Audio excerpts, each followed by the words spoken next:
Good morning from Panhandle Outdoors, America's only daily outdoor TV show. Your source for fishing, hunting, and information for folks who enjoy the great outdoors. Now sit back, relax. It's Panhandle Outdoors. Good morning, folks. Welcome to Panhandle Outdoors. I'm Winston Chester. I'm glad to hear this Tuesday morning after Labor Day. We're getting ready for a good week of Panhandle Outdoor shows and a good month of them. So here we are in September. Can you believe that? Wow. And the temperature is going to start changing. It's going to be an exciting month. September is always a great month. Let's look at our weather brought to us by Gulf Coast Air Conditioning, Drew Pollard, and the hard-working crew taking care of our everyday comfort needs. High today is going to be 89, low is going to be 76. And water temperature at the end of the year has been steady right between 87 and 88 for the last 3 or 4 weeks. So right now it's 87.6, so we'll round it up. Take a look at our river readings brought to us by Panama City Coca-Cola. We just got them up 2.8 low, and also at Apalachicola, that's at Bluntstown.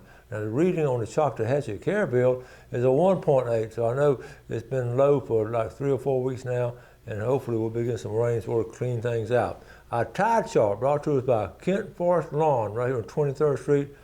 Back in those neap tides this week. Look at the weekly tides. Not a lot of tidal flow. So just be expecting that if you're going to do some inshore fishing, not a lot of movement. Wind is going to be coming out east-southeast at about 5 to 10. Pretty seasonal weather right there. We're going to take a break and come back with our special guest.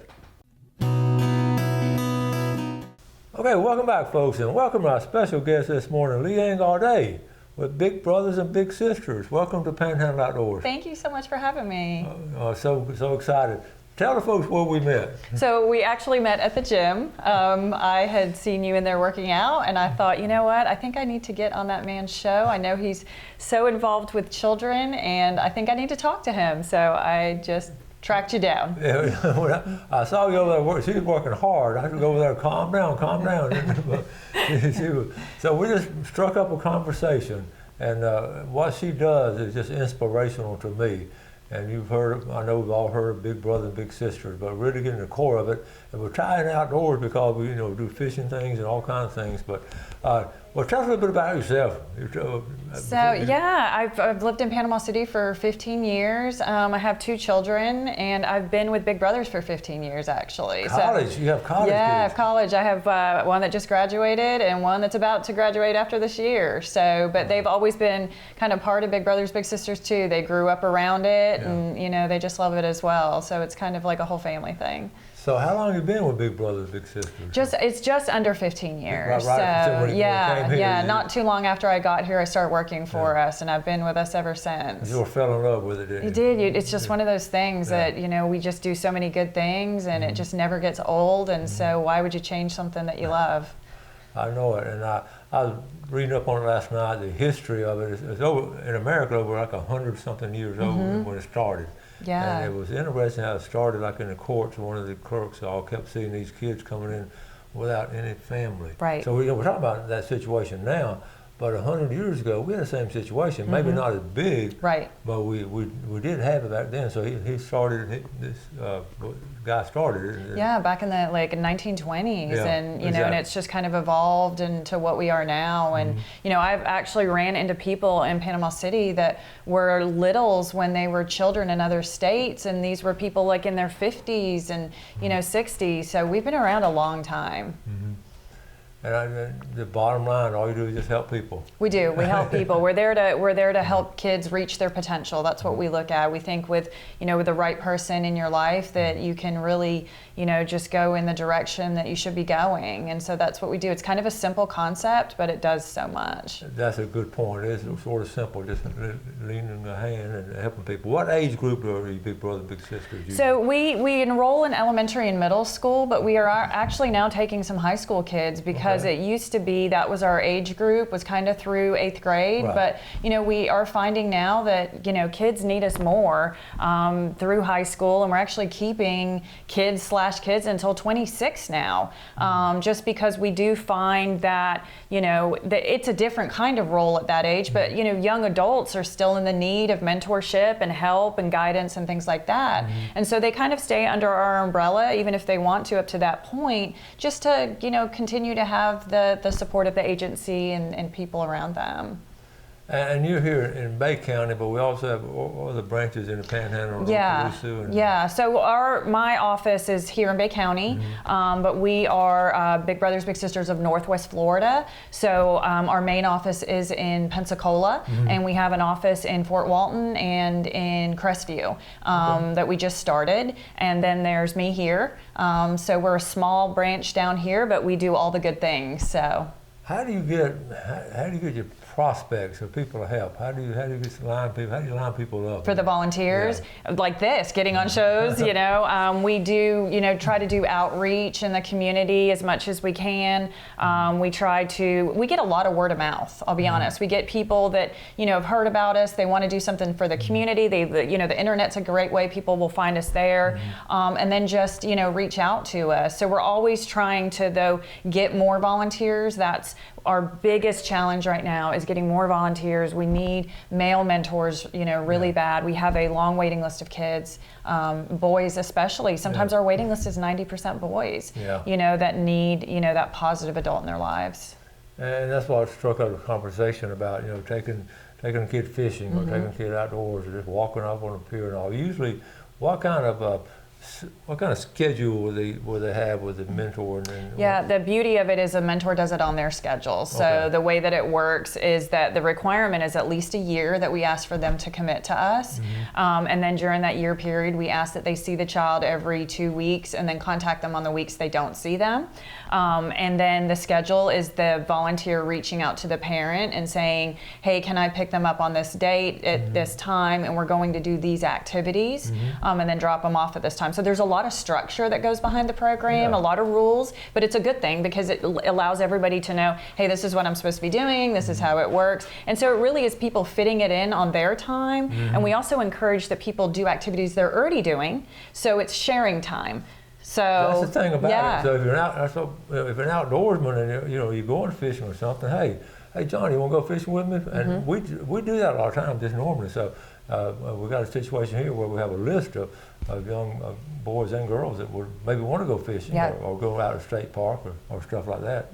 So I didn't know the time structure. So every 2 weeks you want them to do something, which is good because you stay in that contact and you build that bond. Absolutely. And you can, and if you're going to be traveling and things like that, I mean, COVID taught us a lot of things, FaceTiming, and we've done all kinds of things. We stayed open all during COVID, you did. And we had our volunteers doing virtual calls, and they did all kind of activities on virtual, and we even matched kids virtually during that time period because they were at home and they needed that more than ever. We all needed it during that time. So we were able to do that. But I will say, back to the fishing thing, it is our most requested activity by boys, and we get girls too, don't get me wrong. My daughter loves to fish. But boys, that's the one thing that they will say, I want somebody to go fishing with. So it can be as simple as that. We'll talk about that a lot. We're going to take a quick break. We'll be right back with Leanne.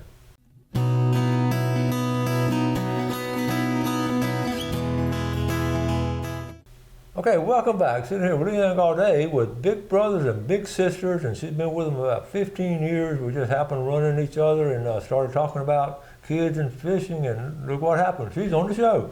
So we're glad to have you. Thank you so much. And as we closed last segment, we were talking about one of the most requested things the kids get, or the mentors get, is that fishing request. So. Yeah, they want to be outdoors. So many of our kids are inside now and not getting outdoors as much. And we live in this great area, and they just feel like they're not able to utilize what we love most about Bay County. So it's just has someone to take them. This is where I want to throw out a challenge. I know a lot of our viewers that live up in the country, different places. You have your own sort of pond in the backyard, and a lot of y'all got fish in it. And maybe we could even contact, even if you're not a Big Brother, Big Sister, maybe one of those Big Brothers could come out there and bring a kid fishing in that pond, just catch a bunch of little fish. And as long as they're just catching something, they'll have fun. They will have fun. Even if they catch nothing, they'll have fun. That's true. Yeah. And if you have a boat, of course, you can do anything in a boat, but just any kind of fishing. So in outdoor activities, take them to the state park, walk through the state park, all kind of, to a real state park, all kind of cool things. We have some pictures here. I love this first one because, there we go. Big Brother, Big Sisters needed mentors, okay? Just get together and have a good time. It takes little to be big, okay? Become a big brother. What are the qualifications for someone to be a big brother, big sister? So we require that all our volunteers be 18 and older. We do background checks. We do interviewing. We check all references, as you can imagine. One thing that I always say is that, we look at compatibility as far as, is this something that's a good fit for people? Timing's everything, like everything in life. So we want to make sure with our volunteers, stability is a big one. We look at stability, character, and personality of our volunteers. We do our matching based on compatibility. So I always say, we're going to find the right child for you because we're looking at you as a person, we're looking at your strengths, and we're looking at matching you up with a child that we think your strengths are going to do best for their needs. That's very good. And I know you get all kind of different age groups that become and we ask questions to the family too and the child. What age group do you work best with? Some children are like, no, I want a really young big brother. Some are like, no, I want an older big brother. And some don't mind at all. So we look at that. So we ask the questions to not only just the volunteer, like what type of child are they comfortable working with, but also to the family, what type of volunteer are you looking for? So we will get questions like that, like, okay, well, I want a volunteer that wants to be outdoors, because my child really lacks that. And so that's something that we look at is, hey, let's meet that need for that child. That's good. I know we have a lot of single moms that really we do. You see a lot of that. We do. We see a lot of single moms, and we're now seeing a lot of grandparents raising grandchildren. We talked about that the other day, and that sort of surprised me when you said it, because I know you're on the front line and you see that. So a lot more grandparents now. Yeah, we even have great grandparents now raising grandchildren. Wow. So, for them, it's having that extra helper there for them. Sometimes it's helping bridge an age gap because, they're like, they'll come to me and they'll say, I'll be honest, like all this social media and all these things that I'm hearing about, I don't know. And I need somebody that might be able to like talk to my grandchild about that. And so they help with that too. That is a big point right there. This time, day and age, because a lot of grandparents don't understand it. Right. Well. And that's something we have touched on too. The biggest thing though is to just spend time with them. Just spend time. I always say, show up. That's the biggest part of being is being a stable person and showing up. Now, okay, on an outing, are they together like 1 hour, 4 hours, or normal? Yeah, I say you want to gauge between 4 to 8 hours a month. Okay. Yeah, is about the time frame, but it really depends on whatever your activity is that you're doing. So if you are picking them up every 2 weeks, we say do at least a 2-hour activity with them. But it can be longer. We don't allow anything like overnights. So as long as it's just during a 1 day period, we've had some volunteers that have taken kids to like FSU games. Yeah. Things like that. So it'll be a longer outing for something like that if they're doing that type of activity. But it's whatever fits for the volunteer really and for the child. We do suggest low cost and free activities. I want to kind of stress that. I know things can be very expensive now, but we want kids to also be able to see that it doesn't take a lot of money to have a lot of fun. Don't we talk about that a lot? The outdoors are free. Right, absolutely. And we want kids to develop these healthy habits, healthy hobbies that can be so fulfilling and rewarding to them. Your heart and my heart's in the same place as far as them doing that, because now kids that are needing help, how do you find them? Do they come to you? Or? Yeah, we get them from a variety of different places too. So my office is actually in with Anchorage Children's Home, and so we get some referrals from them. We get referrals from schools. We get referrals from other child organizations like the Boys and Girls Club, Girls Inc. We also get referrals from other parents. We'll have some children that'll be in the program, and then another mom will say, oh, you should put your child in that program. It's done wonders for my kids. So we get a lot of kind of word of mouth that way too. Yeah. That's the best advertising. It is. Really good. That's awesome. The biggest thing I see is that the kids really want to latch on to somebody, basically. They do. They just need some attention. They need somebody that's going to give that one-on-one. We have a lot of our moms are great, but they're spread thin. It's when you've got 4 kids and you're one person and you're working, it's hard. How do you do one-on-one, right? So it's that one-on-one attention. But I do want to add there is another option too that's a great option. We call it a big duo, and that's where like a husband and wife could volunteer together together and mentor a child together. So they would both be that child's mentor, and it would allow them to do things together or do one-on-one. So we have some, couples that do that, or it could be like we have a mother and daughter that do it. The daughter's obviously over 18, but they wanted to do something for the community, and so they both mentor a little girl. Her name is Kaylee, and they just, they spend time with her, sometimes one-on-one and sometimes together, and it's a family thing. So it doesn't always have to be just that way. What a great idea. Yeah. How long have y'all been doing the duo? For a while? So we've been doing it for a while now, but we do, with us, it used to just be kind of husband and wife, but now we're like, no, let's look at other different kind of, people that could do. Two friends could do it together. We're like, hey, we want to volunteer, but sometimes timing can be hard. We have military couples that will do it. Like if we have a military member that might travel, and then the other person will be here, and they'll be able to still take that child out as well. And then you get the influence of two people, and they get to see a healthy relationship as well. Good so point. It's a win-win-win. Good point right there. Yeah. And you can take them so many places.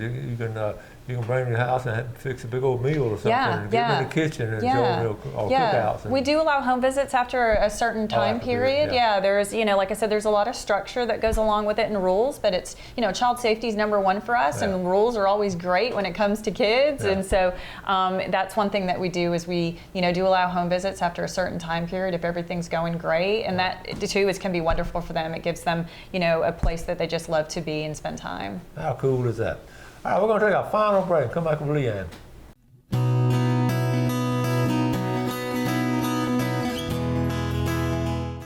Okay, welcome back. First, as always, in this segment, we'll look at our fishing game time brought to us by Blue Water Outriggers in Port St. Joe. Our time, one time today, 12:12 to 2:12. Right, a 10-hour solid here with Leanne all day. Big brothers and big sisters. I know the organization is 100 years old, and our local chapter started around 1989. Yep.